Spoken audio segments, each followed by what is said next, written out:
Your mother needs professional care, Dr. Whitmore said across his desk. Full-time supervision. I sat perfectly still. The office was too cold.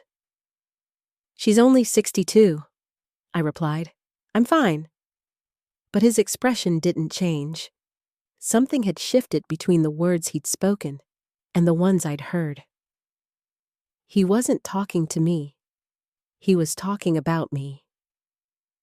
The distinction was subtle, but catastrophic. I'd walked into this appointment thinking I was a participant in my own healthcare decisions. I was discovering I was a subject being discussed.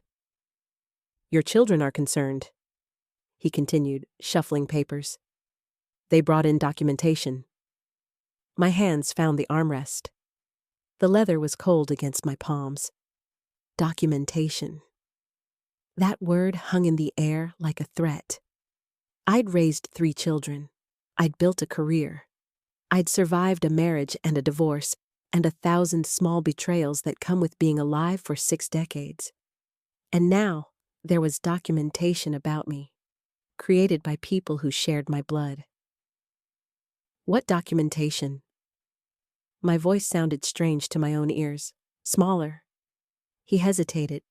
That hesitation told me everything I needed to know. There was something he didn't want to say. Something my children had told him that he now regretted repeating. I could see it in the way his jaw tightened, the way his eyes wouldn't quite meet mine. They mentioned some memory lapses, he said carefully. Confusion about dates. Financial decisions they felt were unusual. Memory lapses. I'd forgotten where I'd put my keys once last month. I'd confused Tuesday with Wednesday. These were not symptoms of decline. These were symptoms of being human. But in the mouth of a doctor who'd already decided something was wrong with me, they became evidence.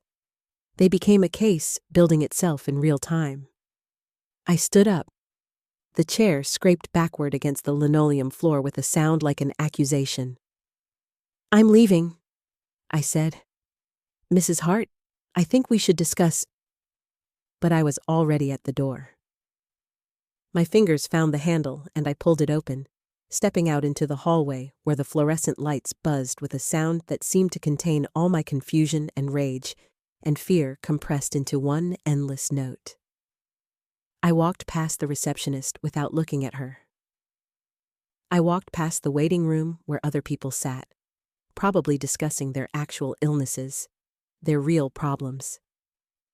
I walked out into the parking lot where my car sat under the autumn sun, and I stood beside it for a long moment before I could make my hands work well enough to open the door. The drive home took 20 minutes. I took the long route, the one that goes through the old neighborhoods, past the houses where I'd lived at different points in my life. The blue Victorian, where I'd raised my 3 children. The townhouse where I'd tried to rebuild after the divorce. The apartment I'd rented when I first started my consulting business. All those places where I'd been someone. All those places that had contained versions of me that were strong and capable and not subject to documentation. My house sat at the end of Clearwater Drive, a modest ranch style with white shutters and a front garden that needed weeding. I'd bought it 7 years ago, after my business had finally taken off. After I'd made enough money to stop being dependent on anyone. It was my sanctuary. It was proof that I could take care of myself. I pulled into the driveway and sat in the car for 5 minutes before I got out. My phone had buzzed 3 times on the drive. I hadn't looked at it. I knew who would be calling. My daughter, Elena, my oldest son, Marcus, my youngest, Thomas. The architects of whatever this was. Inside the house, I poured myself a glass of water and sat at my kitchen table. The morning sun cut through the window, illuminating dust particles that floated in the light like tiny accusations. I pulled out my phone. There were indeed 3 messages. Elena first. Mom, we need to talk about what Dr. Whitmore said. Call me. Marcus second. Mom, this is serious. We're trying to help. Thomas III. Mom, please don't be upset. We're doing this because we love you. I stared at those words. Because we love you. As if love was the motivation here. As if concern for my well-being was what had prompted them to go to my doctor behind my back, to create documentation, to begin the process of having me declared unfit. Love was what they called it. But love doesn't sneak around. Love doesn't conspire.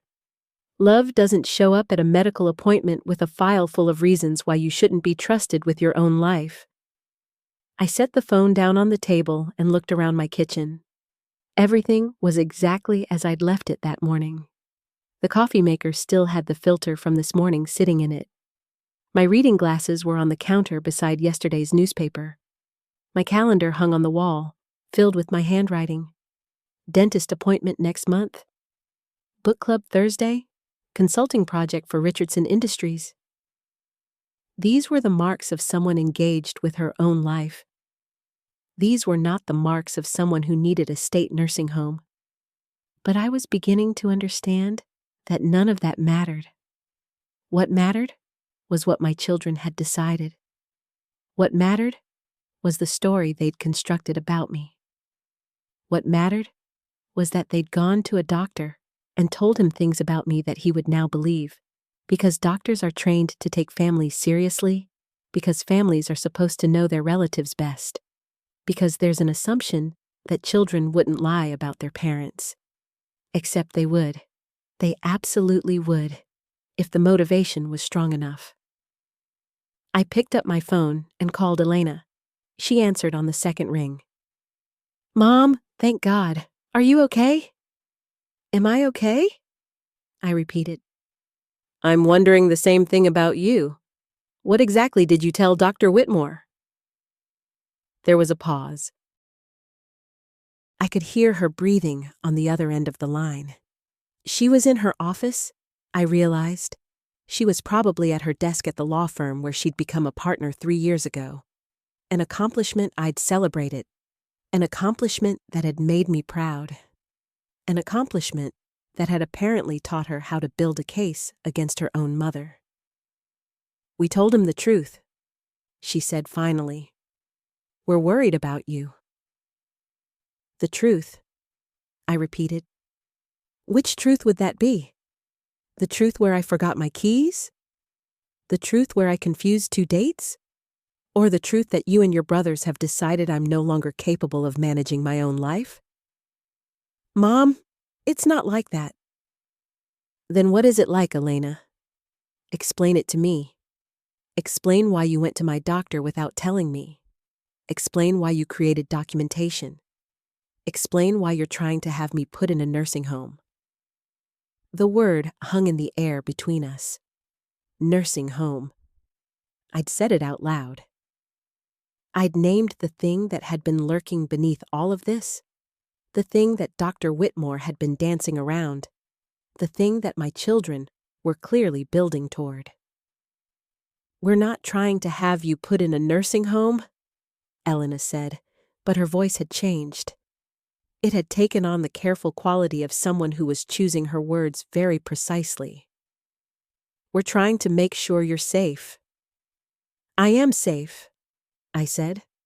I'm 62 years old. I own my own home. I run my own business. I have more money in my savings account than most people will see in their entire lives. I am not unsafe. What I am is in the way. Mom, that's not fair. Isn't it? I stood up from the table and walked to the window. I could see my garden from here. The roses were starting to fade as autumn approached. Tell me, Elena, tell me what this is really about. Because I don't believe it's about my health. I don't believe it's about concern. So what is it? There was a long silence on the other end of the line. I could hear the ambient sounds of her office. A phone ringing in the background. Someone walking past her desk. The normal sounds of a life that was proceeding exactly as planned. It's about your estate, Elena said finally. It's about what happens to your money. There it was, the real truth, not wrapped in concern or love or documentation. Just the bare, ugly fact of it. Explain, I said. Your will currently leaves everything to the three of us equally.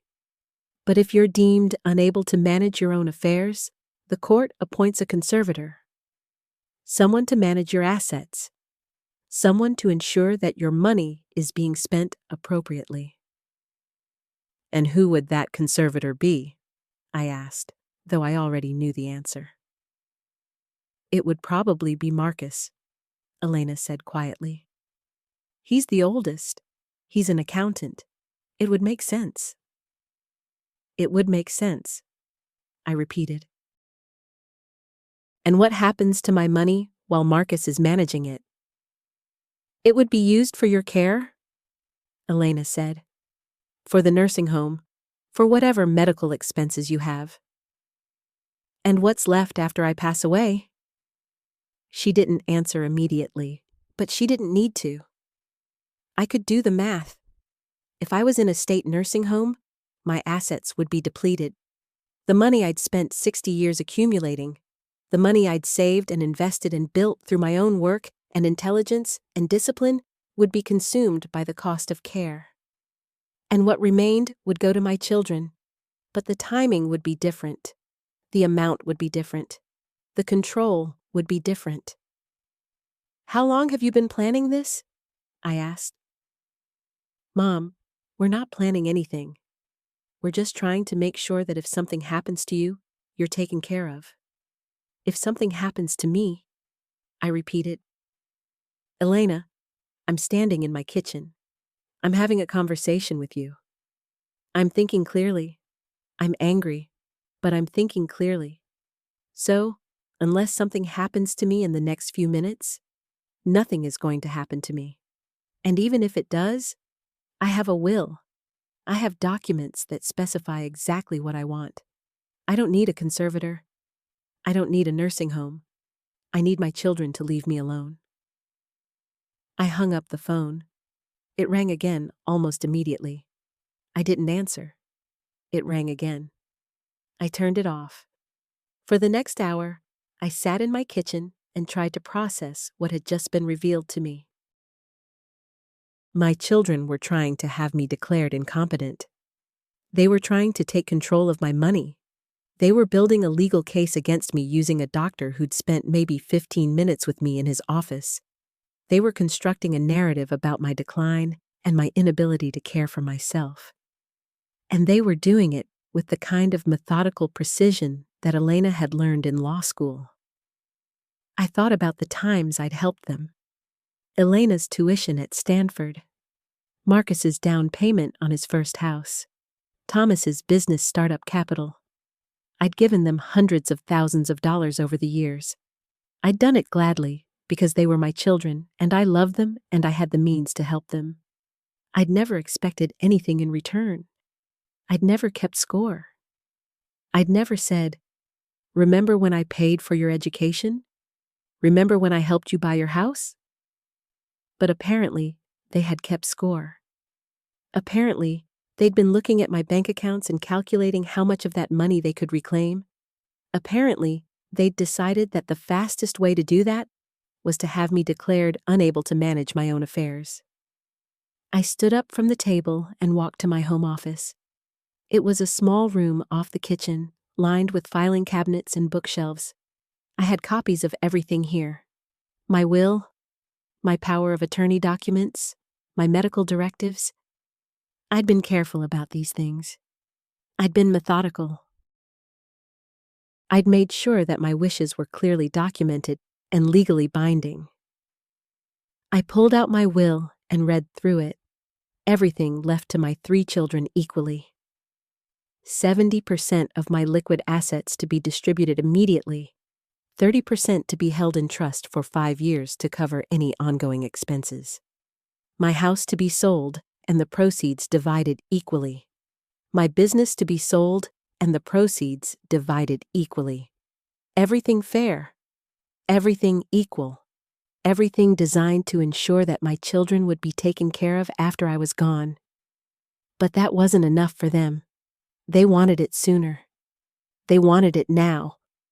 They wanted to accelerate the process by having me declared incompetent and putting me in a nursing home where my assets would be consumed by care costs, leaving them with less to fight over, but giving them control over the process in the meantime.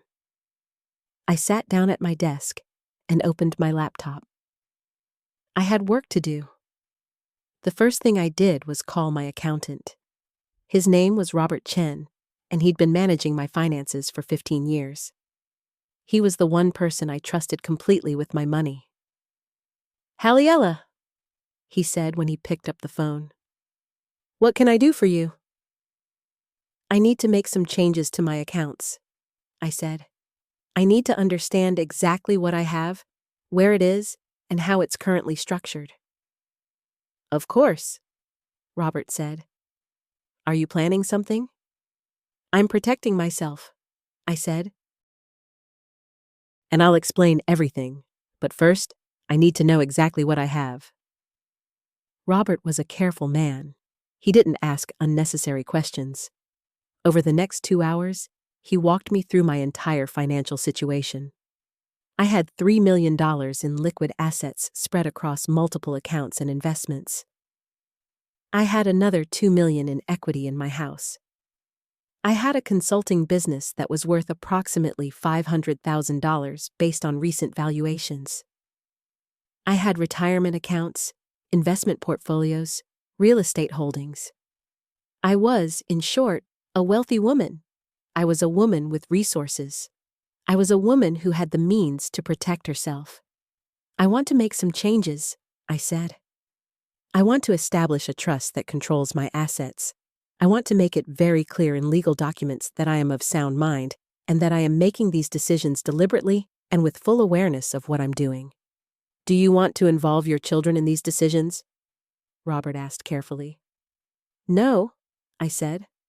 "I want to do this alone. I want to create a paper trail that proves I'm capable of making complex financial decisions. I want documentation that shows I understand exactly what I have and exactly what I'm doing with it." "I can help you with that," Robert said. "But Halliella, are you in some kind of trouble? Is there something I should know?" "My children are trying to have me declared incompetent," I said. "They're trying to take control of my money and put me in a nursing home. They went to my doctor and told him I have memory problems. They're building a case against me." There was a long silence on the other end of the line. "That's a serious accusation," Robert said finally. "I know," I said, "and I have proof. My daughter told me. She told me that they want to establish a conservatorship so that Marcus can control my assets. She told me that my money would be used to pay for nursing home care, which would deplete my estate, which would leave less money for them to fight over, but would give them control over the process in the meantime." "Do you want me to help you protect yourself?" Robert asked. "Yes," I said. "I want to create a trust. I want to move my money. I want to make it impossible for them to touch anything without my explicit permission." Over the next week, I worked with Robert to restructure my finances. We created an irrevocable trust that I controlled completely. We moved my liquid assets into accounts that required my signature for any withdrawals. We established a power of attorney that named Robert as my agent, not any of my children. We created a detailed document that spelled out my wishes for my care in the event that I became incapacitated, and we made sure that the document was notarized and witnessed by people who could attest to my competence and clarity of mind. I also hired a lawyer. Her name was Susan Reeves, and she specialized in elder law and family disputes. I told her everything. I told her about the visit to Dr. Whitmore. I told her about the phone call with Elena. I told her about my children's plan to have me declared incompetent. "This is conservatorship abuse," Susan said after I'd finished. "It's illegal and it's increasingly common. Families see an opportunity to access a parent's assets, and they manufacture a case for incompetence. What can I do? I asked. First, we document everything, Susan said. We get copies of all your financial records. We get copies of all your medical records. We establish a clear timeline of events. We get affidavits from people who can attest to your competence. Your accountant, your business associates, your friends. Anyone who can say, I've known Halliella Hart for X years and she is clearly capable of managing her own affairs. And then? I asked. And then we wait, Susan said. If your children file for conservatorship, we'll be ready. We'll have documentation that proves you're competent. We'll have evidence that this is financially motivated. We'll have a case to present to the court. What if they file? I asked. Then we fight, Susan said. And we win. I left her office feeling something I hadn't felt in days. I felt like I had agency. I felt like I had control over my own situation. I felt like I was no longer a victim of a conspiracy, but rather someone who was taking active steps to protect herself. But I was also angry. I was angry in a way that was consuming.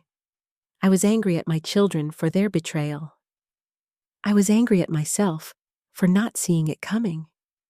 I was angry at the system that made it so easy for families to abuse their power over vulnerable people. 2 weeks after my appointment with Dr. Whitmore, I received a certified letter from a law firm I didn't recognize. It was addressed to me and marked personal and confidential. I opened it with shaking hands. The letter was from a firm called Hartley & Associates. The letterhead was expensive and professional. The content was devastating. My children had filed for conservatorship. The letter outlined their petition to the court. It cited my memory lapses. It cited my confusion about dates. It cited my financial decisions that they felt were unusual. It requested that I be evaluated by a court-appointed psychiatrist. It requested that Marcus be appointed as my conservator, pending the outcome of the evaluation. At the bottom of the letter was a court date, 3 weeks away. A hearing where a judge would decide whether I was capable of managing my own affairs. I called Susan immediately. They've filed, I said. I just got the paperwork. Okay, Susan said. Her voice was calm and professional. This is what we expected. Now we activate our defense. What do we do? I asked. We file a response, Susan said. We file affidavits from people who can attest to your competence. We request that you be evaluated by an independent psychiatrist of our choosing. We request that the court-appointed evaluation be done in front of both parties so that there's transparency. We make it clear that this is a financially motivated attack, and we have documentation to prove it. How long will this take?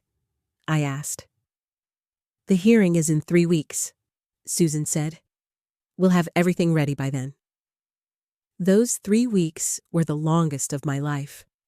I went to work. I managed my consulting projects. I attended meetings and made presentations and did all the things that a competent, capable, functioning adult does. But underneath it all, I was terrified. I was terrified that a judge would look at my children's documentation and believe it. I was terrified that I would be declared incompetent. I was terrified that my worst nightmare would come true, and I would lose control of my own life. I also started documenting everything. Every day, I wrote down what I'd done. I noted the meetings I'd attended. I recorded the decisions I'd made. I kept a detailed journal that could be presented as evidence of my competence.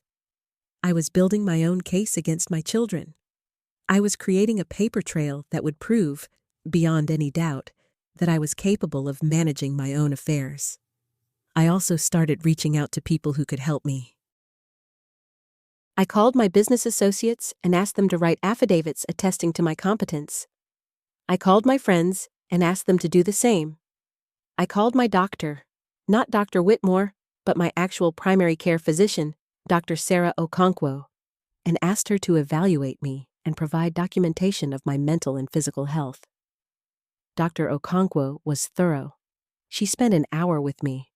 She asked me questions about my memory, my mood, my cognitive function. She asked me to perform mental exercises. She asked me to recall details from my past. She asked me about my current life and my plans for the future. And at the end of it all, she looked at me and said, "Haliela, you are one of the most cognitively sharp people I've seen in a long time. There is nothing in this evaluation that suggests any kind of cognitive decline or incompetence. Whoever is telling people that you have memory problems is either mistaken or lying." She put that in writing. She created a detailed medical report that documented my cognitive function and explicitly stated that there was no evidence of decline or incompetence. She signed it and dated it and made it official. I brought that report to Susan along with all the other affidavits and documentation I'd gathered. Susan reviewed everything carefully. "This is good," she said. "This is very good, but we need to be prepared for what your children are going to argue. They're going to say that you're having good days and bad days. They're going to say that you're capable of appearing competent in controlled situations, but that you have episodes of confusion at home. They're going to try to create doubt." "Can they do that?" I asked. "They can try," Susan said. "But we have documentation from your doctor. We have affidavits from your colleagues and friends. We have financial records that show you making complex decisions with full understanding of what you're doing. We have a clear timeline that shows this conservatorship petition is financially motivated. We have a case." The night before the hearing, I couldn't sleep. I lay in bed and stared at the ceiling and thought about everything that had led to this moment. I thought about raising my 3 children. I thought about the sacrifices I'd made for them. I thought about the money I'd given them. I thought about the love I'd poured into them. And I thought about how they'd repaid that love by trying to take my life away from me. At 6 a.m, I got out of bed and got dressed.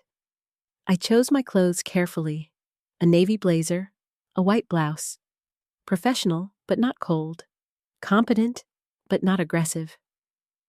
I wanted to look like exactly what I was: a capable, intelligent, healthy woman who was being attacked by her own family. The courthouse was a gray building downtown. Susan met me in the lobby. She was carrying a briefcase full of documentation. She looked confident. She looked ready. "Are you okay?" she asked. "No," I said. "But I'm ready." We walked into the courtroom together. It was a smaller room than I'd expected. The judge was a woman in her 60s named Judge Patricia Mendez. She had gray hair and sharp eyes, and the kind of expression that suggested she'd seen everything and believed nothing without evidence. My children were already there: Elena, Marcus, and Thomas. They were sitting with their lawyer, a man named David Hartley, who looked expensive and practiced. They didn't look at me when I came in. They looked straight ahead, their faces carefully neutral. The hearing began with David Hartley presenting his case. He walked the judge through the evidence they'd gathered. He talked about my memory lapses. He talked about my confusion about dates. He talked about my unusual financial decisions. He presented Dr. Whitmore's testimony about his concerns regarding my cognitive function. He made a case for why I should be declared incompetent and why Marcus should be appointed as my conservator. It all sounded very reasonable when he said it. It all sounded very plausible. I watched the judge's face as he spoke, trying to read her expression, trying to understand whether she was believing him. Then it was Susan's turn. She stood up and presented her case. She walked through the documentation of my competence. She presented Dr. Okonkwo's detailed medical evaluation. She presented affidavits from my colleagues and friends. She presented the timeline of events that showed how my children had gone to my doctor behind my back and created a narrative of decline without any actual evidence of decline. She presented my financial records that showed I was making complex, intelligent decisions about my money. She presented my work records that showed I was actively engaged in my business and performing at a high level. And then she presented something else. She presented a recording.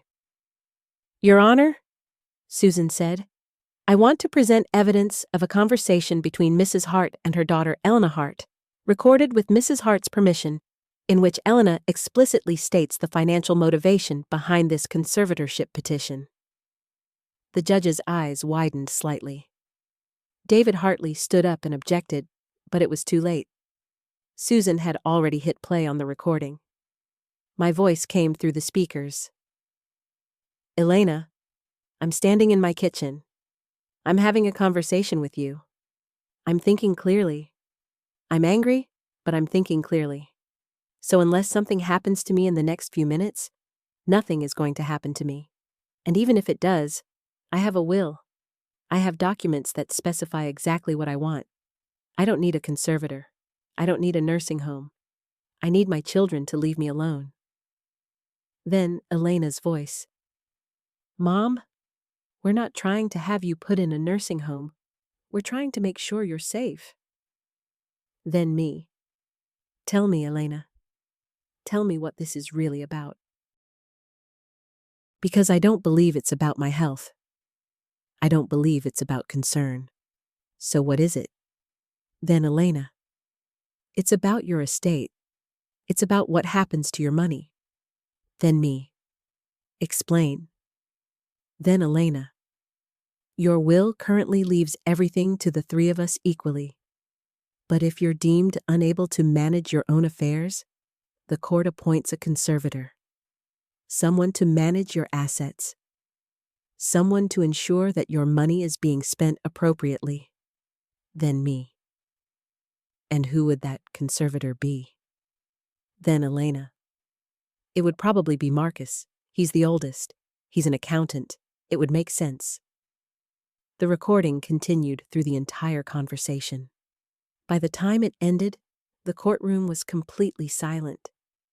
David Hartley was pale. My children were staring straight ahead, their faces now showing the strain of what had just been revealed. Judge Mendez looked at David Hartley. "Do you have anything else to present?" she asked. "Your Honor, that recording was obtained without consent from all parties," David said. "It's inadmissible." "Mrs. Hart recorded a conversation with her own daughter," Susan said.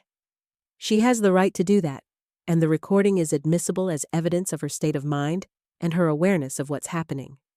It's also evidence of the financial motivation behind this petition." Judge Mendez leaned back in her chair. She looked at my children, then at me, then back at David Hartley. "I've heard enough," she said. "This petition is denied." Mrs. Hart is clearly competent to manage her own affairs. She is clearly aware of what's happening. She has clearly documented her concerns about this petition. And the recording provides clear evidence that this petition is motivated by financial considerations rather than by genuine concern for Mrs. Hart's well-being. She paused and looked directly at my children. "I want to be very clear," she said. "Conservatorship abuse is a serious matter. Attempting to have a family member declared incompetent for financial gain is fraud. I'm not filing charges today because this petition was denied before it reached that point. But I'm warning you now, if you attempt this again, I will refer this case to the district attorney for criminal investigation." She banged her gavel and stood up. The hearing was over. I sat in my chair, unable to move. I'd won. I'd actually won. The judge had seen through my children's conspiracy. She'd understood what they were trying to do. She'd protected me. Susan put her hand on my shoulder. "You did it," she said. "You're safe." I looked over at my children. They were gathering their things, their faces now showing the full weight of their defeat. Elena wouldn't look at me.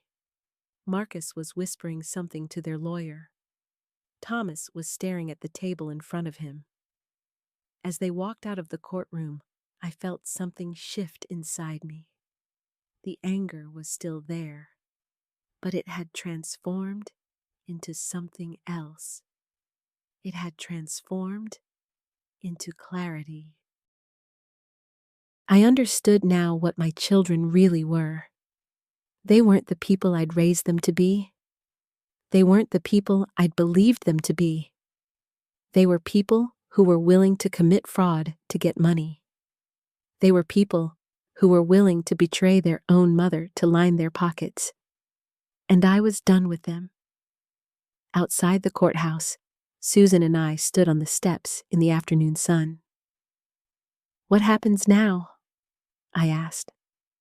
"Now you live your life," Susan said. "You've won. You've protected yourself. You can move forward." "But what about my children?" I asked. "What about my relationship with them?" "That's up to you," Susan said. "But I would strongly suggest that you consider changing your will. You should consider whether you want to leave your money to people who are willing to commit fraud to get it." That night, I called Robert and told him to make changes to my will. I removed my 3 children as beneficiaries. I changed my will to leave my entire estate to charity. I established endowments in the names of organizations that mattered to me. I made sure that the money I'd spent my life accumulating would go to people and causes that deserved it, not to people who'd tried to steal my life. I also called Dr. Whitmore's office and filed a complaint with the medical board.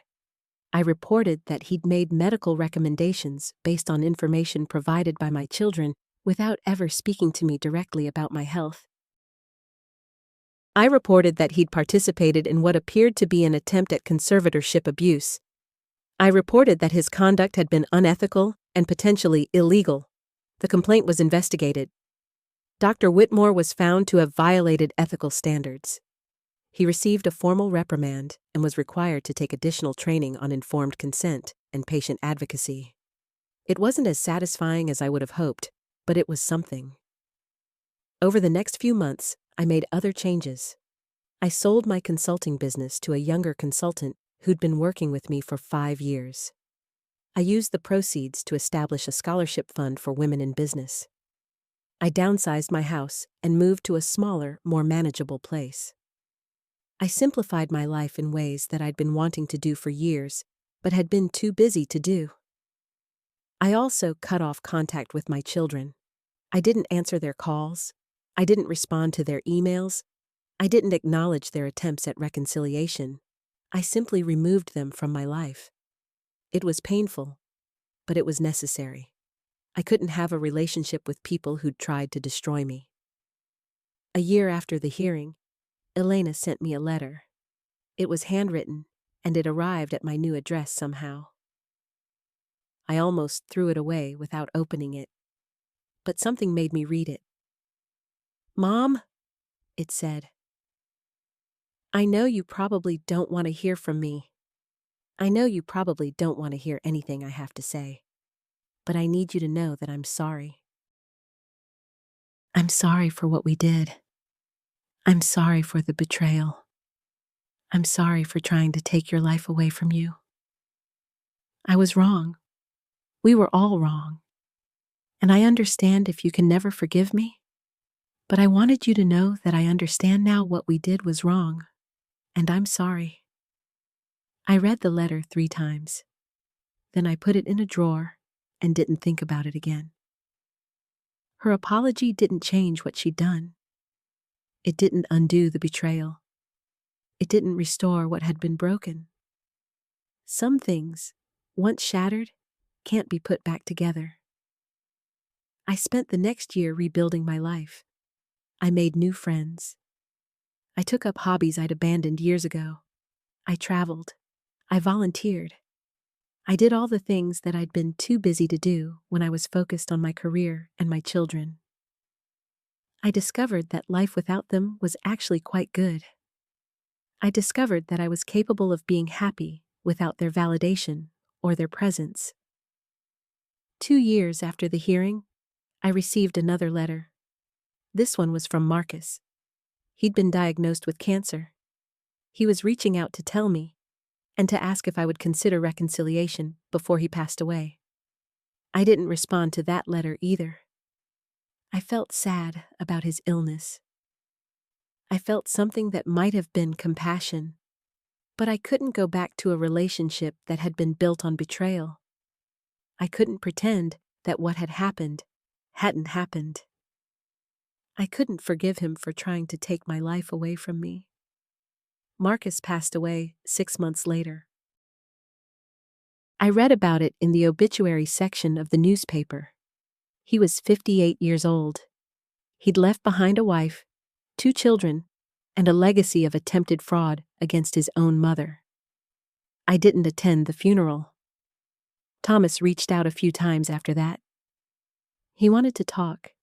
He wanted to explain. He wanted to reconcile. But I was done with reconciliation. I was done with my children. I was done with the family I'd built and raised and sacrificed for. Today, 5 years after the hearing, I'm sitting in my small house on the coast. I moved here 3 years ago, after I'd fully settled my affairs and simplified my life as much as I wanted to. I wake up in the morning and I look at the ocean and I think about who I am now. I'm not a mother anymore, at least not in any way that matters. I'm not someone who's trying to build a legacy for my children. I'm not someone who's dependent on anyone else's approval or validation. I'm just Haliella Hart, a woman who survived betrayal, a woman who fought back, a woman who won, a woman who's learning, even in her late 60s, that life can be full of possibility and joy even after your children try to destroy you. The money I left to charity has made a difference. The scholarship fund has helped dozens of young women start their careers.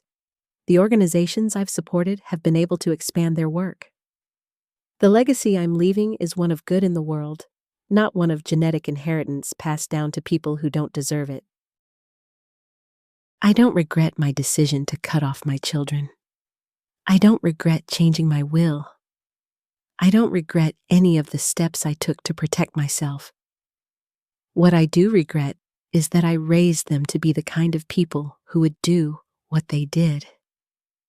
What I do regret is that somewhere in their lives, I failed to teach them about integrity and honesty and the kind of love that doesn't come with a price tag. But I can't change the past. I can only move forward. And moving forward means living my life on my own terms, making my own decisions, and building my own future. It means understanding that family is not just about blood. It means understanding that loyalty and love are things that have to be earned and maintained. It means understanding that sometimes the most important thing you can do for yourself is to walk away from the people who are trying to destroy you.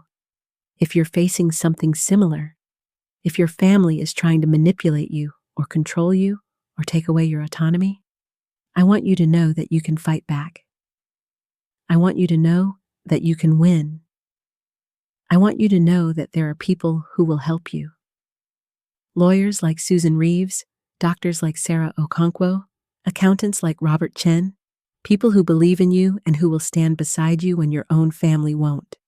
Don't let anyone take your life away from you, not your children, not your spouse, not anyone. Fight for yourself. Document everything. Build your case. And when the moment comes, stand up in that courtroom and tell the truth about what's happening to you. Because you deserve to control your own life.